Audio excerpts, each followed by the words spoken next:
Salve a todas, salve a todos. 29 de novembro de 2022.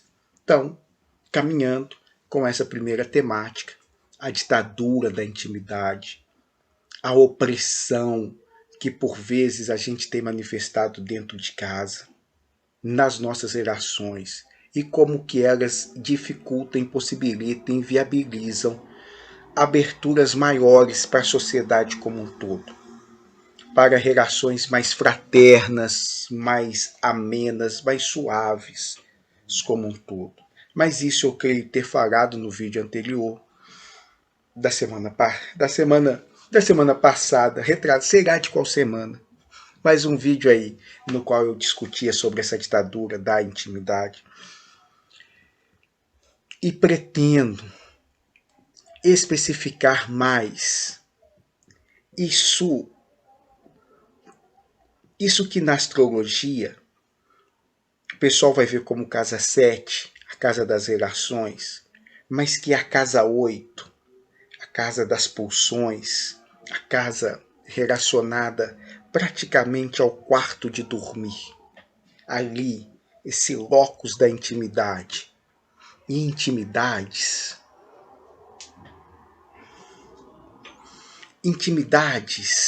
que às vezes não são tão íntimas assim, ou que por vezes são íntimas ao extremo, mas tem um silêncio, tem um não dito, tem um constrangimento, tem uma vergonha, tem uma culpa que permeia, ronda, faz uma psicosfera por vezes nefasta, doída, dolorida, que a gente precisa minimamente acessar. Então, creio que no vídeo anterior, se a gente trouxer por uma abordagem mais astrológica, assim, só para situarmos, a gente falou dessa casa 7, a casa das relações, a casa do eu com o outro, mais do que não tem nem eu, é a casa do outro mesmo, e de como a gente percebe e compreende esse outro. E agora eu quero ir um pouco mais em direção a essa casa 8, essa casa do tabu, essa casa do não dito, essa casa do não falado, essa casa da censura, essa casa que relaciona com a morte, com o orgasmo, com os desejos, com o que é o proibido, essa casa da sexualidade, essa casa das fantasias, essa casa que eu vou puxar também para as fetiches. Eu vou demarcar, eu vou dar esse lastro mais apimentado, esse lastro mais erotizado, sexualizado, no sentido mais freudiano do termo, que os casais têm e por vezes não falam, não abrem, não conversam, não dialogam sobre isso, por os processos da culpa, pelos processos da vergonha, pelos processos da condenação, pelos processos do julgamento. E o não falar sobre isso adoece a relação, adoece o relacionamento, adoece a casa. E esse adoecimento vai se alastrando de porta em porta, criando essa sociedade aos meus olhos e aos olhos de muito adoecida, como a gente tem visto, reparado, percebido, em um adoecimento que, óbvio, precisamos dos espaços de construção para esses diálogos, mas precisamos também fazer essas aberturas na própria cama. Não necessariamente no que uma querida da psicologia, com um viés mais psicanalítico, dizia, não necessariamente passar ao ato. Não carece tantas vezes passar ao ato. Algumas imagens, algumas fantasias, elas existem mesmo enquanto imagens e fantasias. Elas são desse plano. Elas não precisam de ser materializadas e concretizadas aqui. Contudo, entretanto, todavia, algumas outras podem ter esse encaixe. E a revelia de uma e outra, esse campo do onírico, esse campo da fantasia, esse lugar dos desejos privados, íntimos, a gente pode manifestá-los de muitas maneiras que não seja com liberação de armas, que não seja com tapas, feminicídios, homicídios, homofobias, transfobias, crimes de ódio, crimes raciais. A gente pode minimamente lidar com essas imagens, com esses fetiches, com esses desejos, dialogando conosco, se possível, com um parceiro, com a parceira. E aqui é o primeiro ponto. Temos aberturas para ouvir essas fantasias e desejos da outra, do outro. Temos condições de falar das nossas para essa outra e para esse outro. É aqui que a cama, naquele início, daquele imbróglio que eu estava querendo trazer, e agora eu posso adentrar, ao mesmo tempo que tem uma intimidade física e uma cumplicidade mais visceral em muitos pontos, nem todos observados, tem um distanciamento imenso acerca desses lugares, dessas fantasias, desses diálogos, dessas propostas. Não sei, não tem nenhuma fórmula pronta, não estou e nem vou entrar nos advogar qualquer fórmula pronta para isso. De que isso tem que ser debatido e discutido, de que há uma necessidade total e completa de se colocar para o outro nossos desejos e fantasias. Não sei. Até sei, mas vou chamar do para mim. E sei de algumas observações que vejo em outros casais ou em outras partilhantes e buscadoras, buscadores e partilhantes, mas não dá para fazer uma universalização. A universalização que estou me atrevendo a conversar é apontar a necessidade do diálogo, a possibilidade de usar ou de ouvir a esposa, a namorada, falando de prazer, de gozo, de sexualidade, de formas e de preferências. Ouvir isso. E dói, e machuca, e inquieta. Mas dou um outro passo. Ouvir, aceitar, minimamente acolher as fantasias e desejos desse namorado, parceiro, marido. E aqui começam as distensões e os afastamentos, fruto de concepções muito moralistas, muito embasadas e edificadas num tabu. Um desejo forte e profundo de algumas companheiras de receberem a gama desse olhar, desse desejo, desse afeto, mais o desejo do que o afeto. Nesse caso aqui eu estou separando, e separando claro e distintamente é o desejo puro, animalesco mesmo. E nada contra esse desejo animalesco não, tá? Muito pelo contrário, acho que esse é o grande start que talvez eu vá comentar quando falar da magia e sexualidade de novo. Mas esse start de ter um olhar que me deseja, e suportar, acolher e lidar com esse olhar, que praticamente me anula e me objetifica mesmo. Diante desse olhar, muitas moças correm assustadas. Sfaganda, ele me viu como uma puta. Su é um tipo de palavrão, de obscenidade, de... Meu Deus. Foge. Da mesma perspectiva.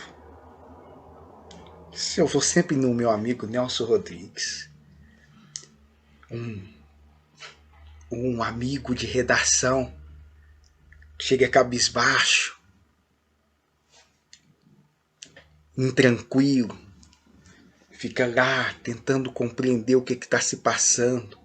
Nelson o aborda. E ele fala com aquela sensação de se sentir um tarado. E a tara do moço foi: eu desejei a mãe dos meus filhos. Eles foram à praia, viu ela de biquíni e ele a desejou. E isso o incomodou profundamente. Esse desejo pela mulher dos seus filhos. Esses lugares que estão construídos em nós. A mulher, a mãe, a santa, a puta. Essas distinções que nós fazemos, que cria muitos distanciamentos desses corpos, ainda que durmam na mesma cama. Dormem na mesma cama, mas tem um tera de distância nessas abordagens do desejo. Uma visita alguns sites, o outro visita alguns chats. É ali que acontecem as fantasias. E isso gera um ciúme, isso gera umas tretas, isso gera os desconfortos. E fica aquela cobrança, mas então por que não comigo? Mas então por que está procurando outras? Mas então por que? E os porquês não param, não cessam. E ao mesmo tempo que os porquês não param e não cessam, a conversa mais franca, mais aberta, de ouvir esse desejo, essa fantasia do outro. Escuta. Da outra. Escuta. Não sei se necessariamente passaremos ao ato. Tem passagens muito bem sucedidas de casais que passam ao ato e vão bem, e outros que passam ao ato e se destroem, se perdem. Me recordo de um na Bélgica contando, jogador de futebol profissional aí, que ele foi participar, essas fantasias, não sei o que, vamos fazer homenagem. Foram fazer o tal do homenagem. Na hora que ele viu o cara tocando a esposa dele, ele bateu no cara e bateu na moça. Na cabeça, tudo lindo. Tudo perfeito. No ato, não dou conta. Não vai. Algumas coisas existem aqui. E ficam aqui. A gente pode falar delas, conversar sobre elas, dialogar conosco sobre essas coisas. Poxa, acho que é importante. Mas a gente estabelece uma ruptura. Não presto atenção nisso que está aqui e só faço. E esse meu fazer provoca muitos desassossegos, muitos desconfortos. E por vezes eu só fico aqui. E os toques, os cheiros, os afagos não me trazem para a corporeidade, não manifestam absolutamente nenhum tipo de desejo. E eu estou aqui na insistência, tentando apontar que essas relações podem ser mais saudáveis, mais salutares. Se a gente discute a economia da casa, a educação dos filhos, essas discussões acerca das perspectivas sexuais também poderiam ser feitas, também poderiam ser abordadas. Não deveriam ser esse tabu imenso que a gente coloca. Tabus que vão sendo construídos invariavelmente à medida que os anos das relações se prolongam. As relações vão se prolongando no tempo e vão se afastando no espaço. Afastando nesse sentido, tá? De uma proximidade com este outro e com esta outra. Estabelece-se outros níveis de profundidade, outros níveis de companheirismo, mas vai perdendo esses ingredientes, esses enredos que são também salutares. Não só nessa esfera da sexualidade, como em imensas outras. Essas construções coletivas ou essas construções a dois, nós precisamos ir retomando. E esses diálogos, a um puxar o outro para conversar sobre isso, e esse outro, ao ser puxado, ter a abertura e a tranquilidade para conversar, abrir, falar, expor. É uma ideia, é uma proposta, talvez faça sentido para muitos, para muitas, para cada dois. Não temos uma regra estabelecida que deva ser assim. Não deveríamos colocar e estabelecermos padrões do tem que ser assado. Muito pelo contrário. Cada dois, nas suas relações, nos seus relacionamentos, vão edificando infinitudes de possibilidades. E esta efervescência apaixonada, apaixonante, amorosa, criativa, bonita, tende a arejar. Muitos dos pontos, muitos dos tópicos, muitos dos aspectos, muitos das relações que a gente estabelece de uma forma cada vez mais destrutiva, mais culpada, mais escondida. Então é o cara que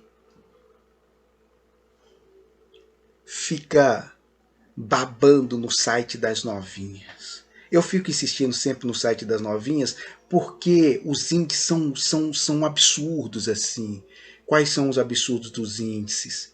A gravidez na adolescência, que dentro do meu universo escolar estava acompanhado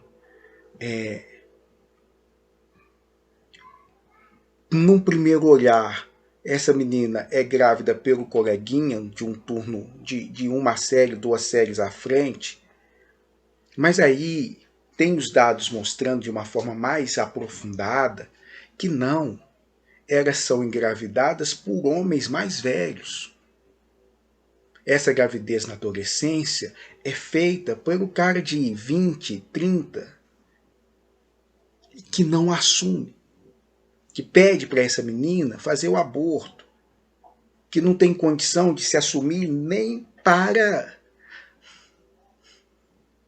pensão, o básico.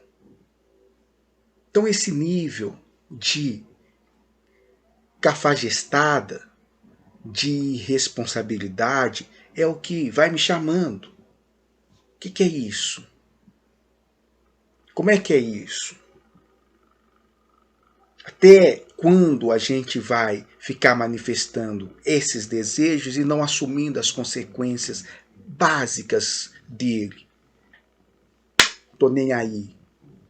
Não me responsabilizo por, e nem com, nem por mim, nem pelo outro, nem por nada. Por isso sempre essa insistência aí. E dentro disso, o outro recorte é um dos termos mais acessados nessas buscas por pornô. Novinhas. E que masculinidade é essa? Que homem é esse, velho? Com os 30, que precisa de olhar pra menina de 15, de 13, de 14, de 17. Que porra é essa? As de 20 assusta. As de 30 ele acha que tá velha. As de 40 ele não dá conta de conversar 2 minutos. Que é isso? Tem um distanciamento mesmo, uma precocidade social que a gente joga em cima das mulheres, que as transforma e faz com que elas amadureçam muitas vezes mais rápido. Mas você chegar aos 30 anos e tá olhando pra menina de 15, velho. Desculpa. E pode acontecer. Eu sempre vou nesses marcadores mais deterministas e volto. Acredito no amor. Acredito. Acredito mesmo. Mas nós não estamos falando, né, disso.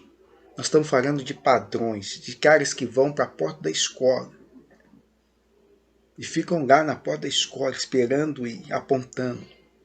E se é uma covardia, gente. É uma covardia.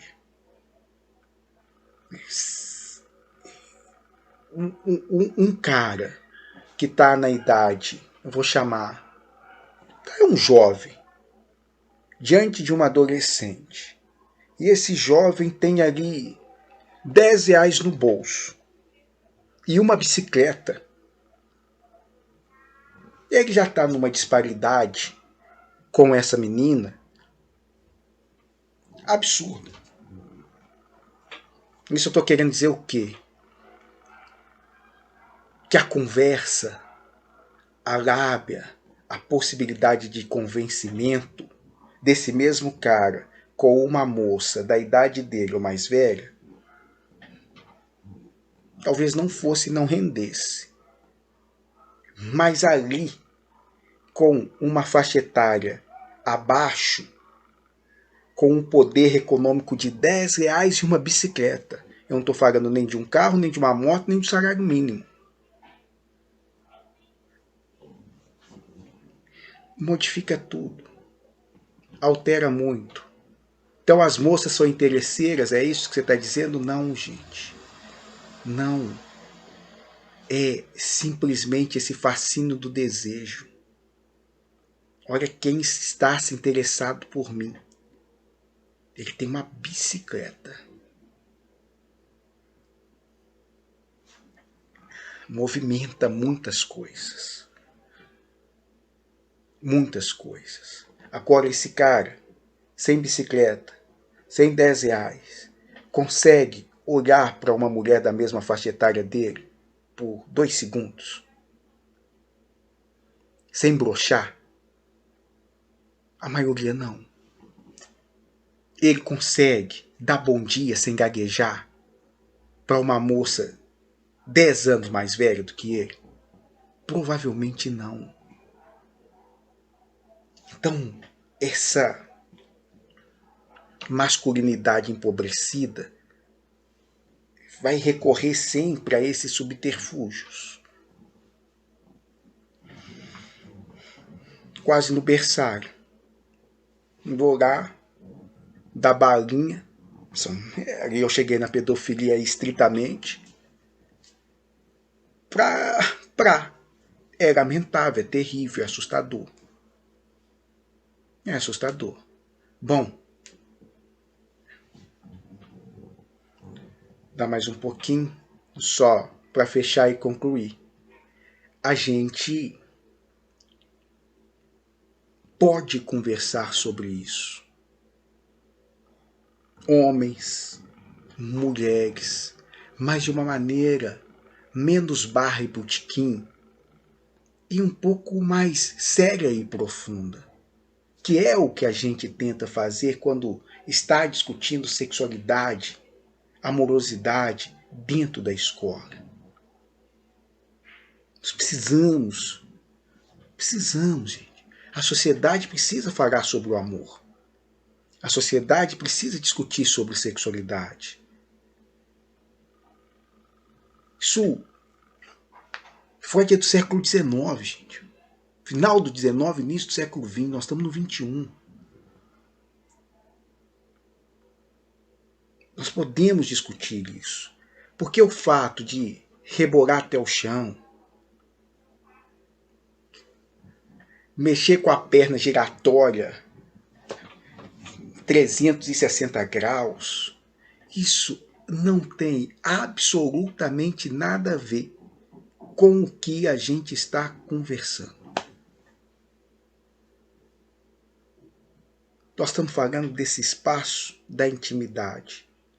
Nós estamos falando desse espaço de poder e ter o poder, ou o se permitir, se tocar, ser tocado.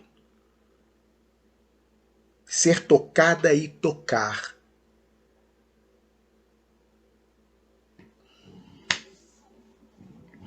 De dizer tá bom, tá gostoso, é aqui. Tá ruim, tá péssimo, pelo amor de Deus, para.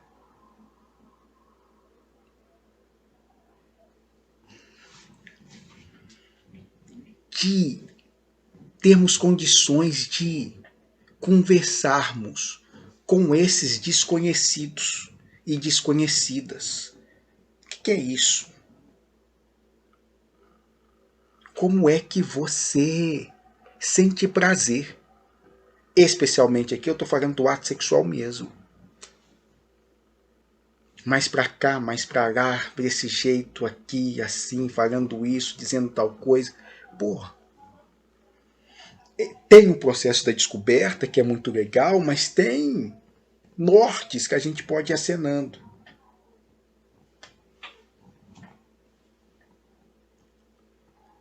Não gosto da penetração.